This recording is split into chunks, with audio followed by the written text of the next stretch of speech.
जय माता दी। मेरे सभी प्यारे दोस्तों, मैं लक्ष्मी शर्मा बड़ों को चरण स्पर्श, छोटों को प्यार और बराबर वालों को दिल से नमस्कार करती हूँ।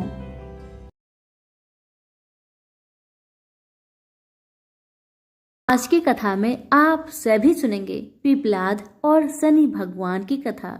जो भी इनकी कथा को सच्चे मन से श्रवण करेगा उसकी सारी दुख तकलीफ समाप्त हो जाएगी। कहते हैं कि किसी पर शनि की 7.5 होती है तो विद्वानों द्वारा कहा जाता है कि आप पीपल वृक्ष की पूजा करें। आखिर इसके पीछे का कारण क्या है, आइए इस रहस्य को जानते हैं। पिपलाद ऋषि का नाम आप सभी ने सुना होगा। वह महर्षि दधीचि के पुत्र थे। महर्षि दधीचि जिन्होंने अपनी हड्डियों का दान कर दी थी, जिससे इंद्र का वज्र बनाकर और वृतासुर का संहार संभव हो पाया था। यह घटना ब्रह्म पुराण की है। शमशान में जो महर्षि दधीचि के मांस पिंड का दाह संस्कार हो रहा था तो उनकी पत्नी अपने पति का वियोग सहन न कर पाई और पास में स्थित पीपल के वृक्ष की कोटर में, जो जड़ों के कारण एक गड्ढा बन जाता है, उसमें अपने 3 वर्ष के बालक को रखकर स्वयं चीता पर सती हो गई। इस प्रकार महर्षि दधीचि और उनकी पत्नी का बलिदान हो गया। किंतु पीपल की कोटर में रखा बालक भूख प्यास से तड़पने लगा और चिल्लाने लगा। जब कोई वस्तु से नहीं मिली तो कोटर में गिरे हुए पीपल के फल खाकर वह बड़ा होने लगा। एक दिन देवऋषि नारद वहां से गुजर रहे थे। नारद जी ने पीपल की कोटर में बालक को देखकर उससे उसका परिचय पूछा। बालक ने अपना परिचय दिया और बताया कि मैं नहीं जानता कि मैं कौन हूँ। नारद ने पूछा, तुम्हारा जनक कौन है? तब बालक भी उसी तरह का उत्तर दिया कि वह नहीं जानता कि उसके जनक कौन है। तब नारद जी ने अपना ध्यान धरकर उस बच्चे के बारे में पूरी जानकारी निकाली और उसे बताया कि तुम महान दधीचि के पुत्र हो। तुम्हारे पिता की अस्थियों का वज्र बनाकर ही देवताओं ने असुरों पर विजय प्राप्त की थी। नारद ने बताया कि तुम्हारे पिता दधीचि की मृत्यु मात्र 31 वर्ष की उम्र में ही हो गई थी। बालक ने अपने पिता की अकाल मृत्यु के बारे में जानना चाहा। तब नारद जी ने बताया कि उन पर आई इस विपत्ति का कारण शनिदेव की महादशा थी। नारद जी ने उस बालक को पिपलाद नाम दिया क्योंकि वह पीपल के पत्ते और उसका गुदा खाकर बड़े हुए थे। उसके बाद नारद जी ने उसे दीक्षित किया। नारद जी के जाने के बाद उस बालक ने, जिसका नाम पिपलाद था, ब्रह्मा जी की घोर तपस्या की। ब्रह्मा जी ने जब बालक से वर मांगने के लिए कहा तो पिपलाद ने अपने दृष्टि मात्र से किसी को भी जलाने की शक्ति मांगी। ब्रह्मा जी ने उसे वरदान दे दिया। ब्रह्मा जी के वरदान के बाद पिपलाद ने सबसे पहले शनि देव का आह्वान किया और उन्हें अपने सामने प्रस्तुत किया। सामने पाकर उन्होंने शनि देव को भस्म करना शुरू कर दिया। शनि देव शरीर से जलने लगे। ब्रह्मांड में कोलाहल मच गया। सूर्य पुत्र शनि की रक्षा के लिए सारे देवता विफल प्रतीत हो रहे थे। सूर्य ने अपनी आंखों के सामने अपने पुत्र को जलता हुआ देखा। ब्रह्मा जी उसे बचाने के लिए विनय निवेदन किया। ब्रह्मा जी ने स्वयं पिपलाद के सम्मुख प्रकट होकर शनिदेव को छोड़ने के लिए कहा, किंतु वह तैयार न हुए। ब्रह्मा जी ने एक के बदले 2 वरदान मांगने की बात कही। तब पिपलाद ने खुश होकर 2 वरदान मांगे। पहला, जन्म से 5 वर्ष तक किसी भी बालक की कुंडली में शनि उसको कारक नहीं होगा। जैसे मैं अनाथ हुआ, शनि के कारण कोई और अनाथ नहीं होगा। दूसरा, उन्होंने कहा मुझे अनाथ को पीपल में शरण दी थी। जो व्यक्ति सूर्य उदय से पूर्व पीपल वृक्ष पर जल चढ़ाएगा उस पर शनि की बुरी महादशा का असर नहीं होगा। ब्रह्मा जी ने तथास्तु कहकर वरदान दिया। तब पिपलाद ने चलते हुए शनि को अपने ब्रह्म दंड से उसके पैरों पर आघात करते हुए मुक्त किया, जिससे शनि देव की पैर क्षतिग्रस्त हो गए और वह पहले जैसे तेजी लायक नहीं रहे। आता तभी से शनि को शनिचराय, जिसे हम आम भाषा में शनिचर कहते हैं, कहा जाता है कि रतिया शनिचरा जो धीरे धीरे चलता है, वह शनिचराय आग से जलने के कारण शनि की काया काली पड़ गई। आप अक्सर किसी भी पीपल के पेड़ के नीचे शनि की काली मूर्ति जरूर देखते होंगे। उसके पीछे यही पौराणिक कारण है। जब शनि की महादशा या साढ़े साती चलती है, जो आपके लिए अच्छी नहीं है, तो ज्ञानी जनों के पास बहुत सारे उपाय होते हैं, परंतु आम जनों को करने का एक साधारण सा उपाय मैं आपको बताती हूँ, जिसका लाभ 100% मिलता है। आपको सुबह उठना है, सूर्य उदय से पूर्व नहा धोकर पीपल के वृक्ष को जल देना है, उसके साथ चक्कर लगाने हैं और 7 चक्कर लगाने के बाद इस मंत्र को हिंदी में बोलना है। आपको कहना है कि जिस तरह से आपने पिप्पलाद ऋषि की रक्षा की थी, ठीक उसी तरह मेरी भी रक्षा करें, और आप पाएंगे कि कुछ ही दिनों में आपकी जिंदगी में शनि के बुरे प्रभाव कम होते जा रहे हैं। प्रेम से बोलिए शनि भगवान की जय, पिप्पलाद ऋषि की जय। पुराणों में शनि देव के जन्म की कई कथाएं मौजूद है, जिससे सबसे अधिक प्रचलित कथा स्कंद पुराण के काशी खंड में मौजूद है। कथा के अनुसार सूर्यदेव का विवाह राजा दक्ष की पुत्री संज्ञा के साथ हुआ था। सूर्यदेव और संज्ञा को 3 पुत्र वैश्वतमन, यमराज और यमुना का जन्म हुआ। सूर्यदेव का तेज काफी अधिक था, जिसे लेकर संज्ञा काफी परेशान रहती थी। वे सूर्यदेव की अग्नि को कम करने का उपाय सोचती रहती थी। सोचते सोचते उन्हें एक उपाय सूझा और उन्होंने अपनी एक हम शकल बनाई, जिसका नाम उन्होंने स्वर्णा रखा। स्वर्णा के कंधों पर अपने 3 बच्चों की जिम्मेदारी डालकर संज्ञा जंगल में कठिन तपस्या के लिए चली गई। संज्ञा की छाया होने के कारण सूर्यदेव को कभी स्वर्णा पर शक नहीं हुआ और स्वर्णा एक छाया होने के कारण उसे भी सूर्यदेव की तेज से कोई परेशानी नहीं हुई। उधर संज्ञा तपस्या में लीन थी। वही सूर्यदेव और स्वर्णा से 3 बच्चे मनु, शनिदेव और भद्रा का जन्म हुआ। हिंदू धर्म में यह कथा काफी प्रचलित है। कहा जाता है एक बार भगवान सूर्यदेव पत्नी स्वर्णा से मिलने आए। सूर्यदेव के तप और तेज के आगे शनिदेव महाराज की आंखें बंद हो गई और वे उन्हें देख नहीं पाए। वही शनिदेव की वर्ण को देख भगवान सूर्य ने पत्नी स्वर्णा पर शक करते हुए कहा कि ये मेरा पुत्र नहीं हो सकता। ये बात सुनते ही शनिदेव के मन में सूर्यदेव के लिए शत्रु भाव पैदा हो गए, जिसके बाद उन्होंने भगवान शिव की कठिन तपस्या करनी शुरू कर दी। शनिदेव की कठिन तपस्या के बाद भगवान शिव प्रसन्न हुए और उन्हें वरदान मांगने को कहा।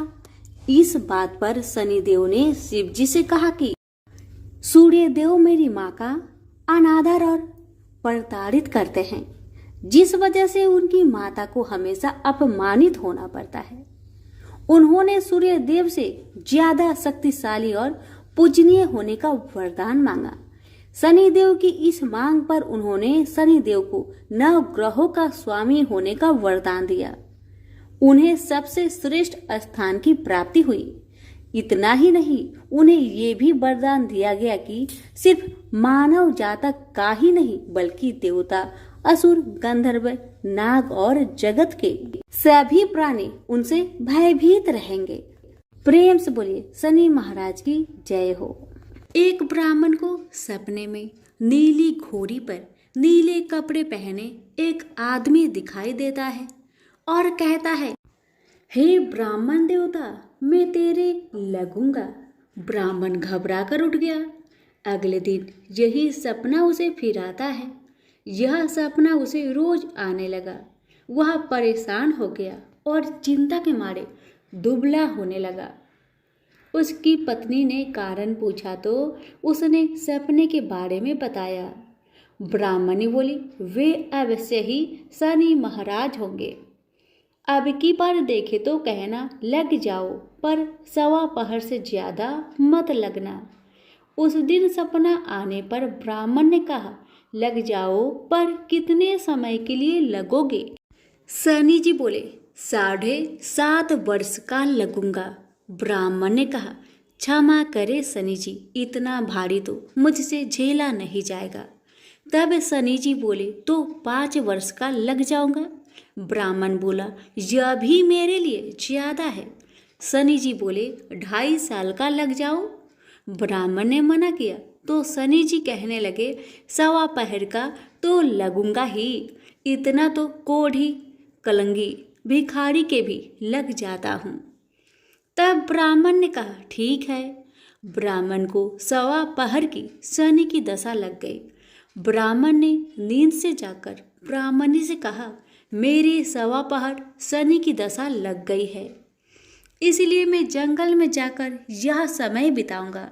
मेरे लिए खाने पीने का सामान बांध दे।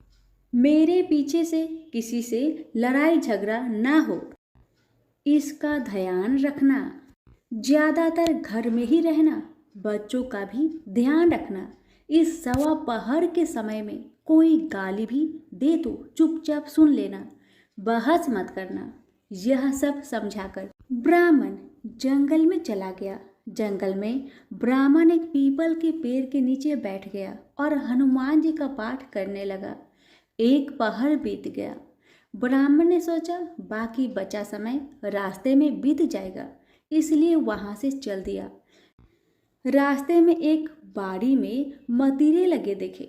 माली से एक मतीरा खरीदा, पोटली में बांधा और आगे बढ़ा। आगे एक आदमी मिला जो असल में शनिदेव थे। ब्राह्मण से पूछा, पोटली में क्या है? उसने कहा, मतीरा है। शनिदेव बोले, दिखाओ। ब्राह्मण ने पोटली खोली। उसमें राजकुमार का कटा हुआ खून से लथपथ सिर। शनिदेव ब्राह्मण को राजा के पास ले गए और कहा कि इस ब्राह्मण ने राजकुमार की हत्या कर दी है, इसके पास पोटली में राजकुमार का सिर है। राजा ने कहा, मैं यह नहीं देख सकता, इस ब्राह्मण को सूली पर चढ़ा दो। राजा के यहाँ हाहाकार मच गया।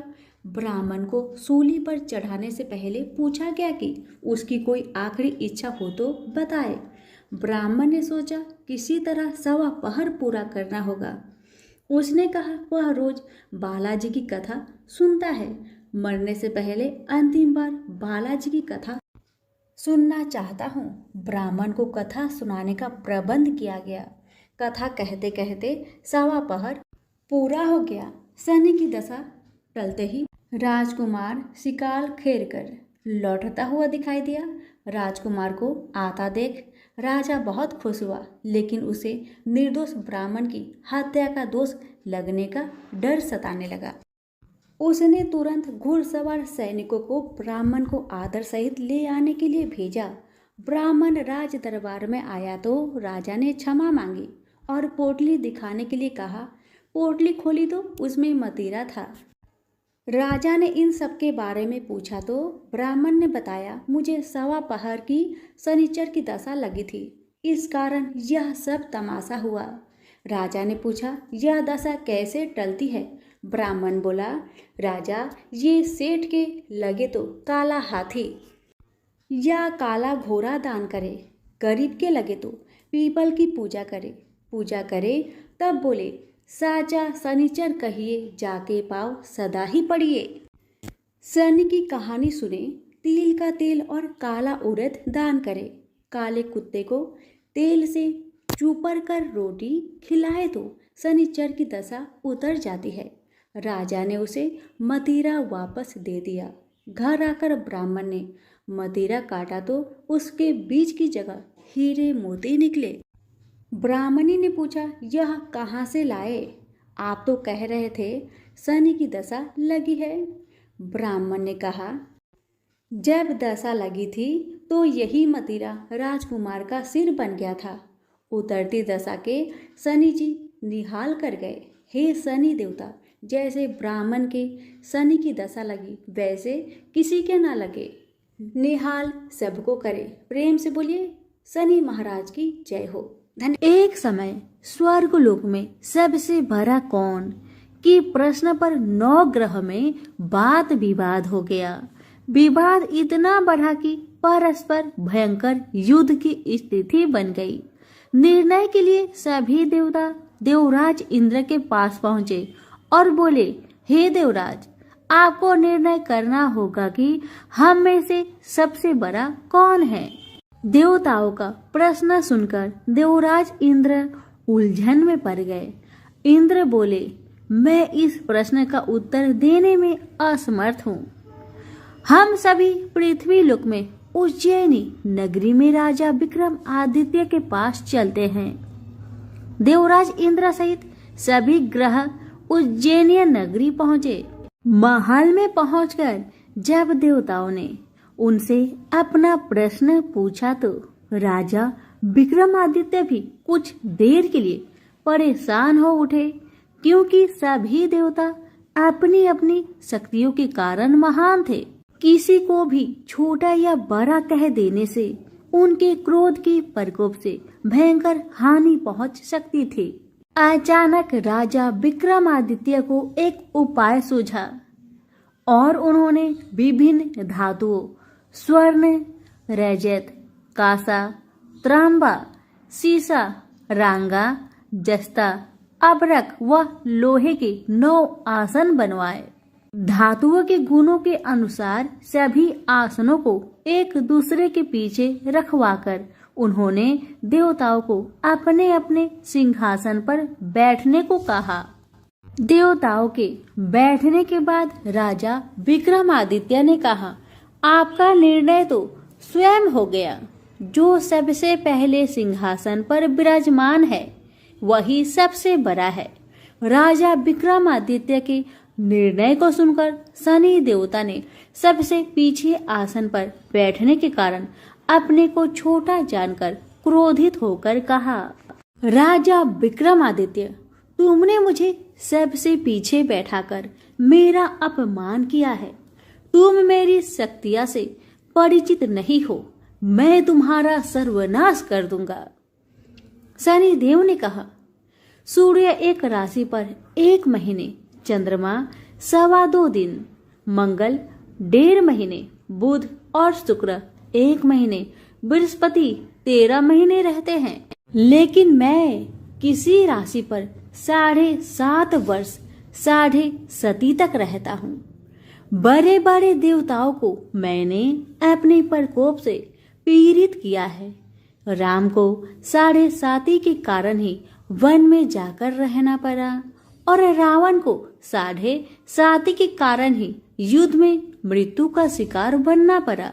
राजा, अब तू भी मेरे प्रकोप से नहीं बच सकेगा। इसके बाद अन्य ग्रहों के देवता तो प्रसन्नता के साथ चले गए, परंतु शनिदेव बड़े क्रोध के साथ वहां से विदा हुए। राजा विक्रमादित्य पहले की तरह ही न्याय करते रहे। उनके राज्य में सभी स्त्री पुरुष बहुत आनंद से जीवन यापन कर रहे थे। शनिदेव अपना अपमान नहीं भूले। एक दिन राजा की परीक्षा लेने शनिदेव घोड़े के व्यापारी के रूप में राज्य पहुंचे। जब राजा विक्रमादित्य को इस बात का पता चला तो उन्होंने अपने अश्वपाल को कुछ घोड़े खरीदने के लिए भेजा। घोड़े बहुत कीमती थे। अश्वपाल ने जब वापस लौटकर इस संबंध में बताया तो राजा विक्रमादित्य ने स्वयं आकर एक सुंदर व शक्तिशाली घोड़े को पसंद किया। घोड़े की चाल देखने के लिए राजा उस घोड़े पर सवार हुए तो वह घोड़ा बिजली की गति से दौड़ पड़ा। तेजी से दौड़ता घोड़ा राजा को दूर एक जंगल में ले गया और फिर राजा को वहां गिराकर जंगल में कहीं गायब हो गया। राजा अपने नगर को लौटने के लिए जंगल में भटकने लगा, लेकिन उन्हें लौटने का कोई रास्ता नहीं मिला। राजा को भूख प्यास लगाई। बहुत घूमने पर उसे एक चारवाहा मिला। राजा ने उससे पानी मांगा। पानी पीकर राजा ने उस चारवाहे को अपनी अंगूठी दे दी। फिर उससे रास्ता पूछकर वह जंगल से निकलकर पास के नगर में पहुंचा। राजा ने एक सेठ की दुकान पर बैठकर कुछ देर आराम किया। उस सेठ ने राजा से बातचीत की तो राजा ने उसे बताया कि मैं उज्जैनी नगरी से आया हूँ। राजा के कुछ देर दुकान पर बैठने से सेठ जी की बहुत बिक्री हुई। सेठ ने राजा को बहुत भाग्यवान समझा और खुश होकर उसे अपने घर भोजन के लिए ले गया। सेठ के घर में सोने का एक हार खूंटी पर लटका हुआ था।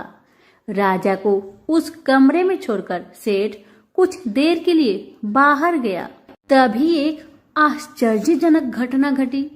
राजा के देखते देखते सोने की उस हार को खूंटी निगल गई।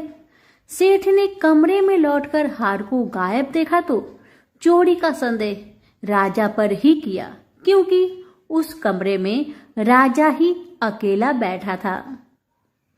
सेठ ने अपने नौकरों से कहा कि इस परदेसी को रस्सियों से बांधकर नगर के राजा के पास ले चलो। राजा ने विक्रमादित्य से हार के बारे में पूछा तो उसने बताया कि उसके देखते ही देखते खूंटी ने हार को निगल लिया था। इस पर राजा ने क्रोधित होकर चोरी करने के अपराध में विक्रमादित्य के हाथ पांव काटने का आदेश दे दिया। राजा विक्रमादित्य के हाथ पांव काटकर उसे नगर की सड़क पर छोड़ दिया गया। कुछ दिन बाद एक तेली उसे उठाकर अपने घर ले गया और उसे अपने कोल्हू पर बैठा दिया। राजा आवाज देकर बैलों को हाँकता रहता। इस तरह तेली का बैल चलता रहा और राजा को भोजन मिलता रहा। शनि के प्रकोप की 7.5 पूरी होने पर वर्षा ऋतु प्रारंभ हुई। राजा विक्रमादित्य एक रात मेघ मल्हार गा रहा था कि तभी नगर के राजा की लड़की राजकुमारी मोहिनी रथ पर सवार उस तेली के घर के पास से गुजरी। उसने मेघ मल्हार सुना तो उसे बहुत अच्छा लगा और दासी को भेजकर गाने वाले को बुला लाने को कहा। दासी ने लौटकर राजकुमारी को अपंग राजा के बारे में सब कुछ बता दिया।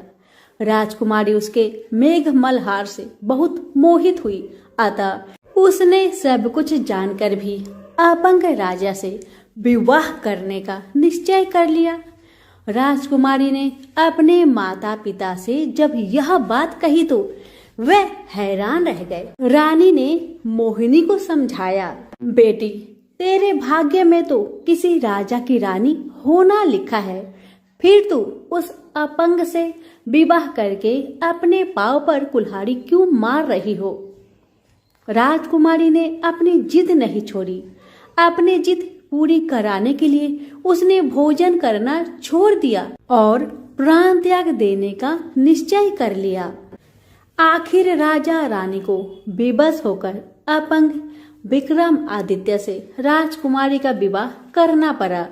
विवाह के बाद राजा विक्रमादित्य और राजकुमारी तेली के घर में रहने लगे। उसी रात स्वप्न में शनि देव ने राजा से कहा, राजा तुमने मेरा प्रकोप देख लिया। मैंने तुम्हें अपने अपमान का दंड दिया है। राजा ने शनि देव से क्षमा करने को कहा और प्रार्थना की, हे शनिदेव, आपने जितना दुख मुझे दिया है अन्य किसी को न देना। शनिदेव ने कुछ सोचकर कहा, राजा मैं तुम्हारी प्रार्थना स्वीकार करता हूँ। जो कोई स्त्री पुरुष मेरी पूजा करेगा, शनिवार को व्रत करके मेरी व्रत कथा सुनेगा, उस पर मेरी अनुकंपा बनी रहेगी। प्रातःकाल राजा विक्रमादित्य की नींद खुली तो अपने हाथ पांव देखकर राजा को बहुत खुशी हुई। उसने मन ही मन शनिदेव को प्रणाम किया। राजकुमारी भी राजा के हाथ पांव सही सलामत देखकर आश्चर्य में डूब गई। तब राजा विक्रमादित्य ने अपना परिचय देते हुए शनिदेव के प्रकोप की सारी कहानी सुनाई।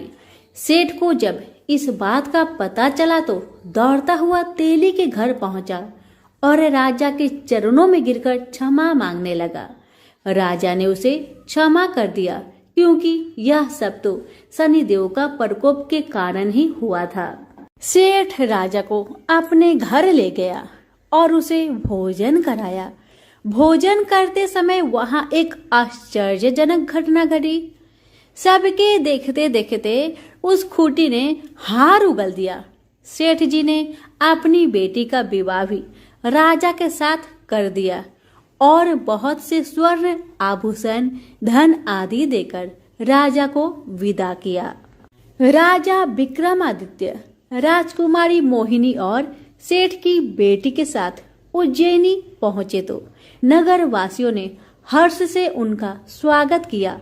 अगले दिन राजा विक्रमादित्य ने पूरे राज्य में घोषणा कराई कि शनिदेव सब देवों में सर्वश्रेष्ठ है। प्रत्येक स्त्री पुरुष शनिवार को उनका व्रत करे और व्रत कथा अवश्य सुने। राजा विक्रमादित्य की घोषणा से शनिदेव बहुत प्रसन्न हुए। शनिवार का व्रत करने और व्रत कथा सुनने के कारण सभी लोग की मनोकामनाएं शनिदेव की अनुकंपा से पूरी होने लगी। सभी लोग आनंद पूर्वक रहने लगे। तो प्रेम से बोलिए शनि भगवान की जय हो।